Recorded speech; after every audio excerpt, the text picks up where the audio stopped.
Right now, the United States is in the middle of a monumental but largely unnoticed sell-off in the marine industry, the biggest in its history. Over 3 million boats have suddenly flooded the market, and prices have plummeted far beyond initial expectations. This upheaval shows up as a cascade of customer refunds, aggressive inventory liquidation by dealers, and dramatic price cuts. Models that once commanded $80,000 are now struggling to fetch $15,000 at auction. This is not just a market correction. It signals a profound shift in boat market dynamics that buyers and sellers need to understand to navigate the coming landscape. The marine market has effectively hit a wall, a reality the industry is reluctant to openly discuss. Roughly 3 million boats are being returned to dealers because of an explosion of refund requests nationwide. Internal dealer communications confirm this surge began in earnest late last summer, coinciding with a spike in warranty claims and canceled orders. Data from the National Marine Manufacturers Association corroborates this trend, showing refund volumes have increased by over 200% since 2023. A volume so massive it has overwhelmed factory return departments. The root cause is a swift reversal of the massive boom that started in 2020, when demand for recreational boats skyrocketed. Issues that might have been quietly resolved under warranty during the boom times have now escalated into full-blown buyback demands. Compounding this is the sharp increase in interest rates. Financing that once seemed affordable has more than doubled. Families who stretched to secure $60,000 in loans are now underwater, owing more than their vessels are worth. Dealers call it an inventory correction, but the reality on the ground is an avalanche of refunds that has overwhelmed storage facilities from the Midwest to the Gulf Coast. What was once a waiting list for new boats has morphed into a significant waiting problem for dealers trying to house returned inventory. The immediate question for the market is the ultimate destination for these millions of refunded boats. The answer is visible in overflow yards. Driving past industrial areas outside Elkhart, Indiana, the scale of the issue is physically apparent. Endless rows of unsold and refunded hulls, shrink-wrapped but already showing signs of sun exposure, stacked behind temporary fencing. Similar storage nightmares have appeared in Florida inland corridors and Gulf Coast marinas, replacing former rental fleet activity. Aerial photography reveals miles of fiberglass boats lined up like fallen dominoes. Many are just 1 to 3 years old, still bearing manufacturer decals but marked as return pending. This glut stems from multiple sources. Some boats are repossessions as banks tighten credit standards. Others are fleet downsizing by charter companies facing slower tourism, and expired rental contracts add to the total, collectively reaching the 3 million unit figure dealers quietly acknowledge off the record. Prices have reacted predictably to this oversupply.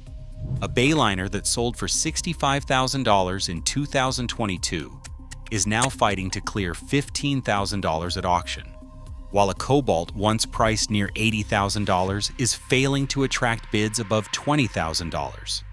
This is not seasonal fluctuation. It is a highly visible liquidity crisis gripping the industry.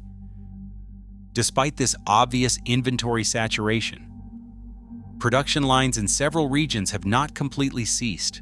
To grasp this paradox, we must examine the financial mechanics within the dealerships themselves, specifically how they are financing this inventory crisis.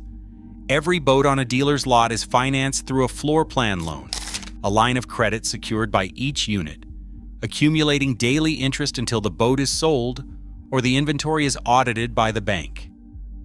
This system functions well during brisk sales, but becomes a financial time bomb when sales freeze. During the pandemic, the average floor plan rate was around 2.9%. By late 2024, this rate had surpassed 7.4%, causing carrying costs to skyrocket. Interest alone on a single $60,000 boat can now cost nearly $350 per month. When multiplied across dozens of unsold hulls, a dealership can hemorrhage tens of thousands of dollars monthly. before making a single sale. Banks are growing impatient, demanding curtailments or calling in collateral. Dealers unable to meet these payments face frozen credit or immediate repossession of their stock. The inevitable outcome is widespread liquidation. Boats are being dumped into auction lanes not for profit, but for sheer survival. Every deep discount advertisement is, in effect, a concealed debt alarm. The visible panic on dealer lots is not marketing strategy. It is a desperate fight to remain solvent for another quarter. This desperation is forcing disclosure. Leaked invoice sheets on industry forums reveal markdowns that were unthinkable just 2 years prior. For instance, one Midwest dealer slashed $35,000 off a runabout fleet overnight, following a second audit warning from its lender. Another Florida chain authorized clearance sales below the floor value to free up critical space before the spring season. This pattern typically intensifies in late winter, when northern states face peak storage costs and lenders tighten their grip before the new season.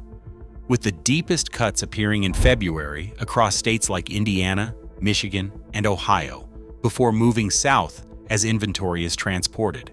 Evidence is pervasive. Auction manifests stamped no reserve, dealer portals listing one-year-old boats at prices resembling used cars more than yachts, employee accounts detailing frantic repricing sessions solely to cover interest payments. These markdowns are not generosity. They are survival mathematics, the industry's triage plan, designed to keep lenders appeased. These initial discounts are only the first wave. The next stage will reveal the underlying formula determining which models collapse first and which might genuinely survive the storm. This refund surge has initiated the fastest depreciation cycle in marine history. Manufacturers built nearly double the boats the market could absorb during the pandemic. And this oversupply, combined with mass refunds, has created an inescapable glut. Auction data shows unit values have fallen by 37% in just 8 weeks. A $60,000 runabout is now listed at $38,000 and remains unsold. Dealers report entire segments, center consoles, pontoons, and compact sailboats, depreciating faster than they can adjust prices. Each unsold hull drags down the average value, forcing deeper markdowns to chase declining figures. What appears as an opportunity from the outside is a balance sheet collapse from within. Danger, however, lurks beyond the visible discounts, particularly when the paperwork accompanying these bargains is flawed.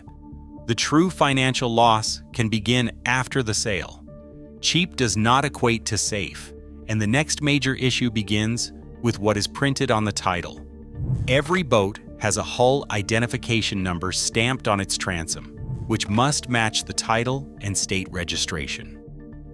During liquidation, many boats cross state lines, and that is where fraud often occurs. Dishonest resellers engage in title washing. Re-registered boats with damage or repossession history in states with less stringent disclosure laws to erase flood, salvage, or lien tags. On paper, the vessel appears clean, but it might still be collateral for a bank loan or officially marked as a total loss in national databases. Comparing two titles can expose the fraud, one showing a proper lien release, the other reissued elsewhere erasing the damage. The unsuspecting buyer ultimately assumes a boat still legally owned by a lender, leading to repossession without recourse when audits eventually occur. This paper trap, hidden in the fine print, is becoming common across liquidation channels. The paper fraud is just one threat. The next comes from flood-damaged boats being scrubbed clean and resold as seaworthy. When hurricanes hit the Gulf or Atlantic coasts, entire marinas can be submerged. Insurers declare total losses, pay claims, and contract salvage yards for disposal.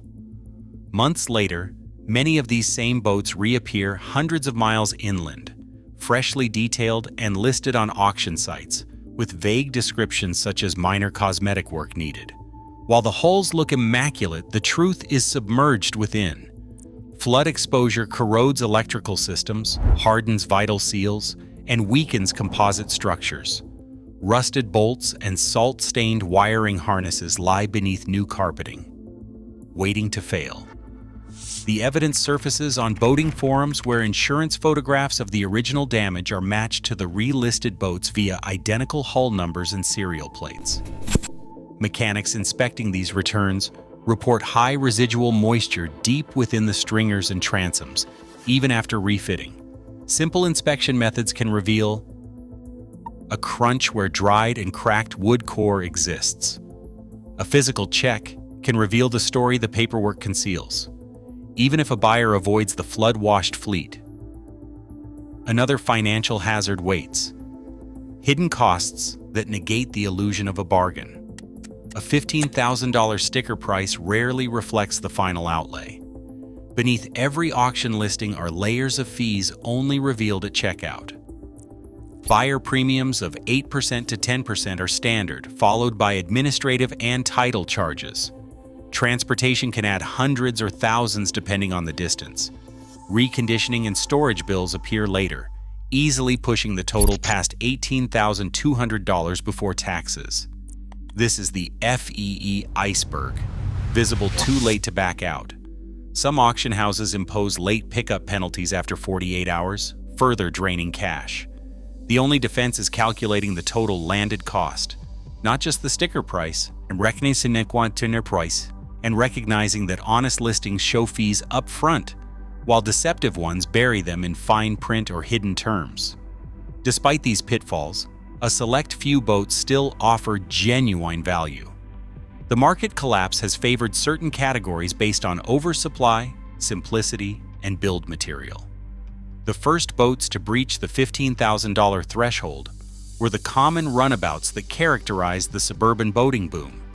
Models like the Bayliner 175, 2011 to 2014, the Cobalt 185, 2008 to 2012, and the Glastron GT 180, built before 2015, are defined by an oversupply issue as they flooded auctions from rental fleets and starter packages being returned. While they often exhibit cosmetic wear, faded gel coat, cracked seating, their engines generally remain sound. A boat.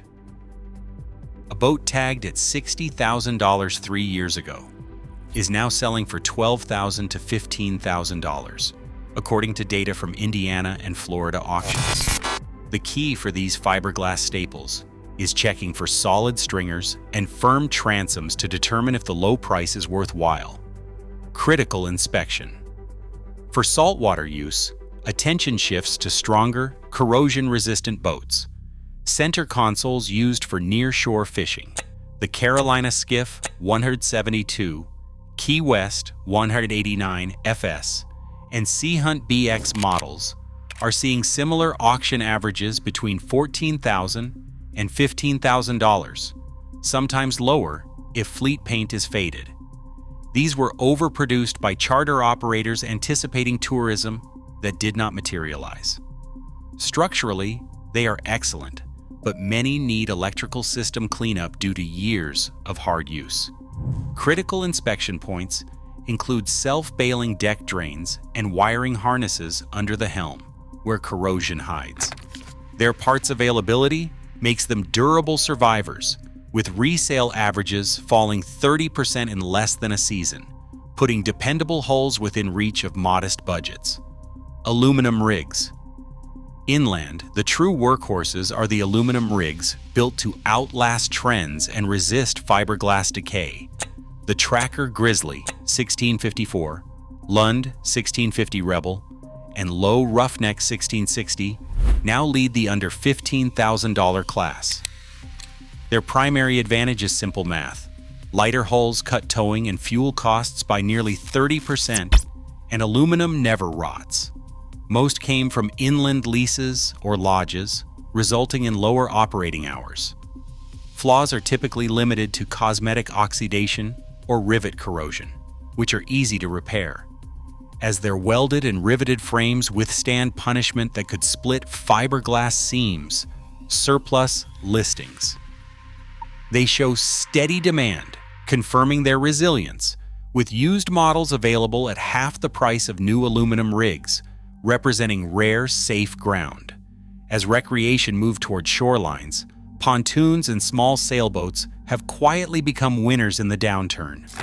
Models like the Sun Tracker 18, Catalina 22, and Hunter 23 are selling between $10,000 and $15,000, depending on location and condition, with the lowest prices found on Midwest lakes. Their edge is simplicity. Pontoons have few complex moving parts, and small sailboats rely on canvas and rigging rather than fuel and electronics. Auction data shows their depreciation under 15% this year, vastly better than the nearly 40% seen in sport boats. They represent durable weekend cruisers, offering stability in a chaotic market. Every market collapse follows a rhythm, and the marine sector is no exception. In the Midwest, storage costs peak in February and March, forcing dealers to cut prices early to clear yard space.